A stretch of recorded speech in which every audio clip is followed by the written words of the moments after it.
Hello again and welcome to another Warhammer 40k Mordian Glory video, and today guys I'd like to say a huge thank you to Clement Jacquet, I hope I'm pronouncing that correctly but my French is terrible, for sending in some awesome pictures of his Imperial Guard infantry force. Look absolutely fantastic, some really cool pictures and conversions, and I have to say that sort of female Lord Inquisitor is absolutely outstanding, and what you've done with the Necromunda models to create different assassins is also really impressive.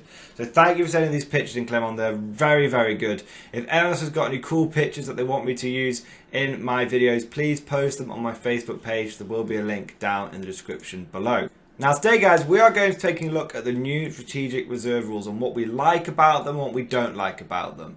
So basically Games Workshop has been dangling the strategic reserve rules. Oh, we've made loads of changes to reserves. Loads of changes. Oh, you'll find out soon. And they've finally unveiled what these strategic reserves are. And yeah, the rules are pretty good, to be honest. They're alright. Are they perfect? No, but overall, do they make sense? And most importantly, are they easy to understand? The answer is yes, which is important because after coming out for the last video with the dense terrain rule, which I still don't fully understand. And look, what I thought was really important in that video was that I didn't try and clarify something that I couldn't clarify.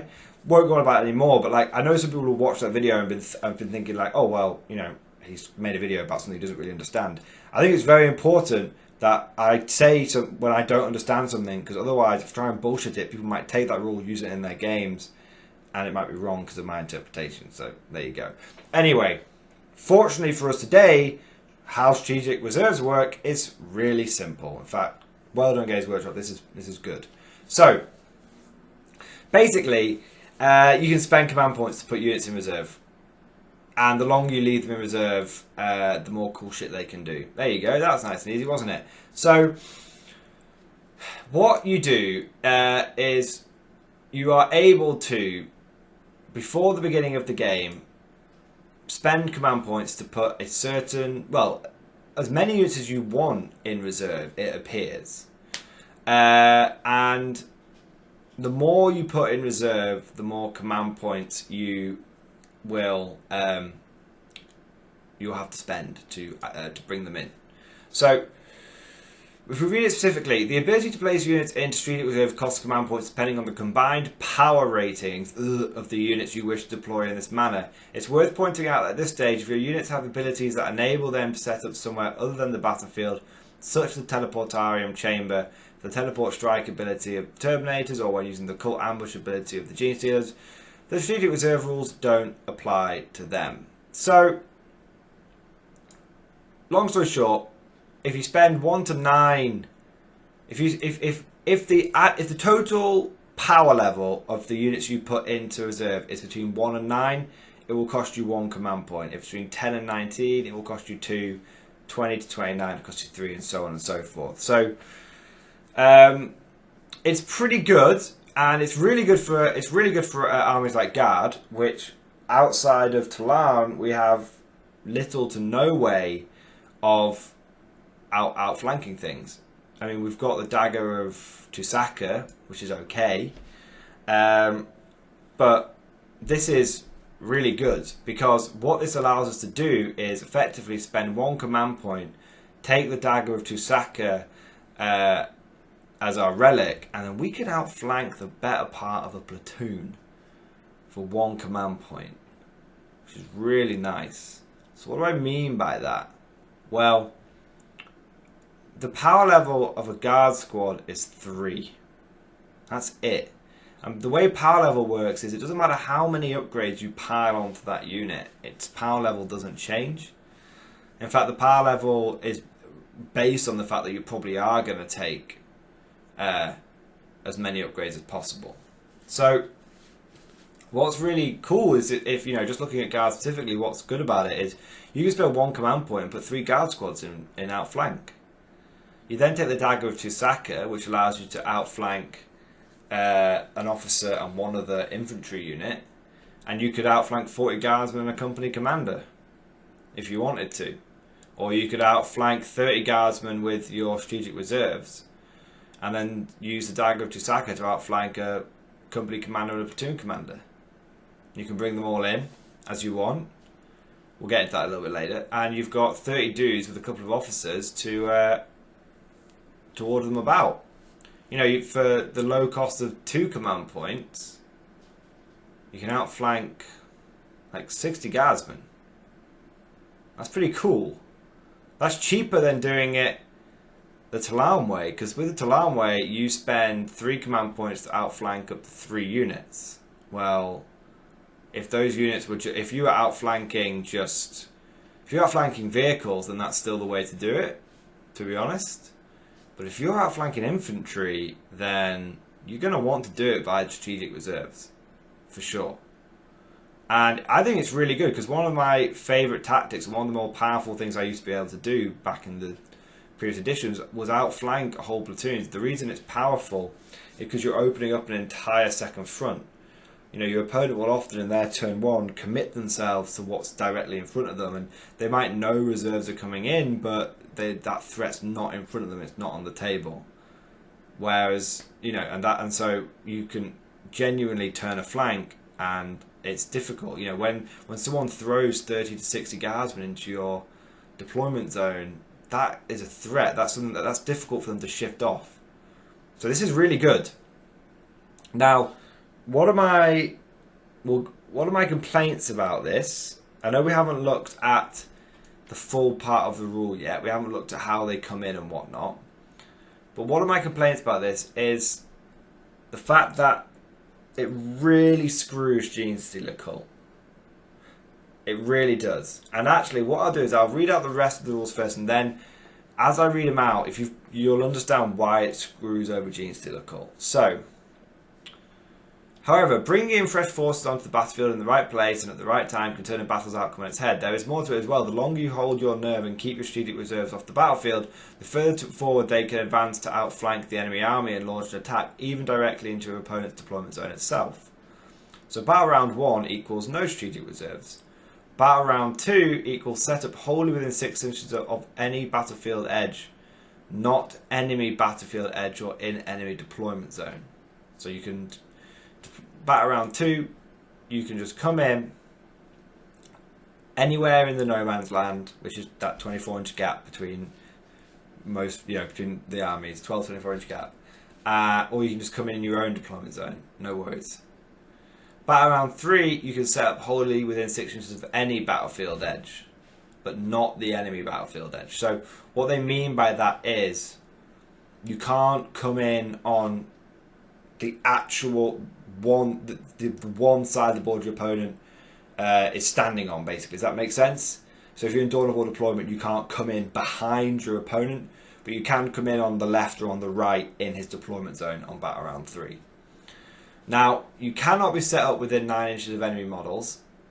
Strategic reserves cannot make a normal move, advance or fall back this turn. They always count as having moved this turn, and any strategic reserve unit not set on the battlefield by the end of the battle counts as destroyed. Okay, so basically you can't move and then move again. Okay, now what's good? But there's another little caveat here. So lying in ambush.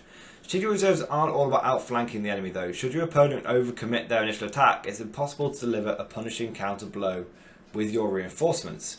Strategic reserve units can't normally be set up within 9 inches of any enemy models, but if you set them up within 1 inch of your own battlefield edge, they can be set up within this distance, and even within 1 inch of enemy engagement range of enemy models if they do so. They count as having made a charge move and your opponent will be unable to fire overwatch against them. So, just read that again. If you set them up in 1 inch of your own battlefield edge, they can be set up within this distance. So you can't do it on your flanks, but on your battlefield edge, you know, the one that you imagine Dawn of War, it's the one that you're standing behind, you can come in within 9 inches of the enemy. Now that's not going to go... Now, initially, I thought that wasn't going to come up very often. But think about that. Think about it for a second. The table sizes have got shorter.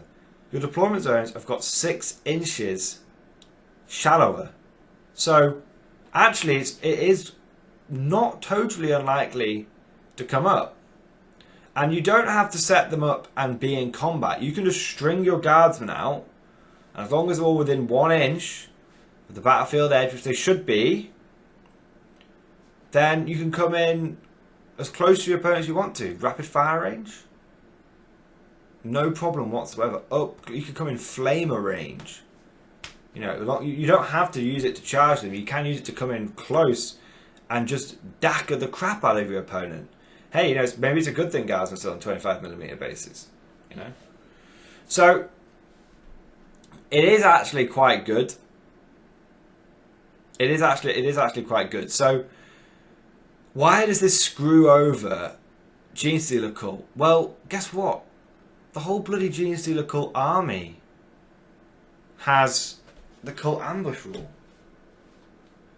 Which means that that Genestealer Cult armies can't take advantage of... Well, no. Genestealer Cult armies cannot take advantage of the Strategic Reserve rules. If they ally in Brood Brothers, then those units can. But you're never going to ally in Brood Brothers, because it will cost you 3 command points to ally in your extra detachment, because you can't take Asherman Atam units in the same detachment as Genestealer Cult units.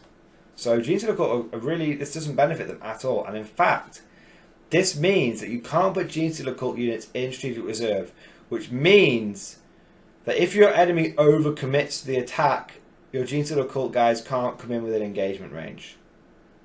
So the one army that's totally built up around making the enemy overcommit, you know, luring the enemy and then ambushing them, can't take advantage of the new cool ambushing, Strategic Reserve, outflanking rules, which is really stupid.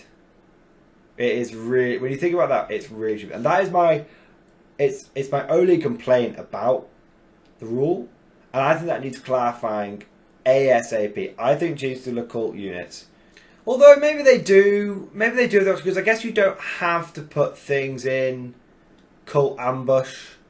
You have the option to put your things in Cult Ambush. Yeah, it's kind of funny. I think I could be wrong on that. Willing to hold my hand up that I could be wrong on that, but I do think it needs a little bit of clarification, because every unit in the Genestealer Cult army has the Cult Ambush ability. So can those units take advantage of strategic? Can they choose between Strategic Reserves and Cult Ambush? If they can choose between the two, then it's totally okay. It's totally fine. But if they can't choose between the two, then it's really unfair. But now I think about it, I think they may have the option, but I would like that, if possible, to be clarified in the day 1 FAQ for the Genestealer Cult army. That would be good. But overall, I'm pretty positive about this rule. The only major gripe I have after the Genestealer Cult thing, which I think just needs clarifying now that I think about it, is the fact it's in bloody power level. God damn it, Games Workshop. No one gives a shit about power level. Stop trying to make power level a thing. Okay? I really hope that they change this to points. Okay? Because power level is just not a good system. Not for matched play. Please, please clarify this by points. Let's say, 150 points to put one command point. And do it in 150 point increments. Do it like that. I don't know. But yeah. Right now, power level, no bueno. Because power levels, they assume you're going to take all the upgrades on your units. And guess what? I'm not going to take a las cannon on an outflanking guard squad, because it won't hit very often, will it? So that's been taken into account. Something I'm not going to do. So inherently, power level is unbalanced. It just is. Games Workshop have always said it's more casual. It's not about balance. If we're doing match play Games Workshop, let's do it properly. Okay? Points, not power level. Thank you very much. Hope you guys have enjoyed this video. Let me know what you think down in the comment section below. Do you think that Genestealer Cult get to choose, or do you think they are screwed? And do you think it should be points? Or are are there more fans of the power level out there than I realise? Now, I assume that everyone's like me and they don't like it, but I could be totally wrong. Hope you guys enjoyed this video, and of course, I'll see you guys next time.